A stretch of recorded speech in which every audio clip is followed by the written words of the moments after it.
زمونږ استاسو په نیت کې دا نه چې موږ دا څاروي لالو چې خلک هم ویني چې پلان کې خو ډېر سخي سړی دی، پلان کې خو ډېر ښه سړی دی او پلان کې خو داسې غټه قرباني وکړه، داسې 2 څاروي حلال کړه، 3 څاروي حلال کړه. شیطان به کوشش کوي چې زمونږ استاسو دا نیت څه کړي، دا خراب کړي. او د هغې وجه دا ده چې شیطان په موږ او تاسو باندې 3 قسمه اټیک کوي.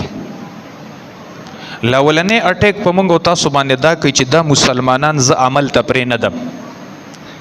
نو که ستاسو خیال نو ډېر خلک داسې تیر شي چې قرباني په واجب وي نه کړي.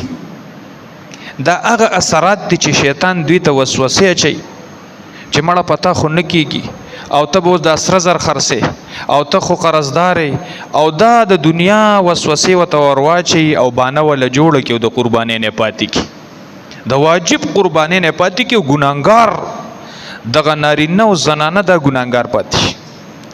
دغه شان یوازې دا نه دی به تا باندې دا اټیک کوي چې تا مونځ ته پرې نه دي، د سارې به دې چې کم دی په دې ملا باندې رو ټپی او یو ګرمه بستره به راوړی به د باندې در واچوي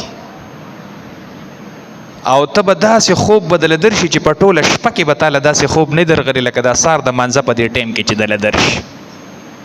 نو د شیطان لاولنې کوشش زمونږ ستاسو ازلي دشمن دی، زمونږ ستاسو د پلار او د نیکه دشمن دی او قسمونه خوړلي دي چې دا خلک به زه ټول په ټوله ګمراه کومه. نو د هغه لاولنې کوشش سره چې ته عمل هغه ونه کړي.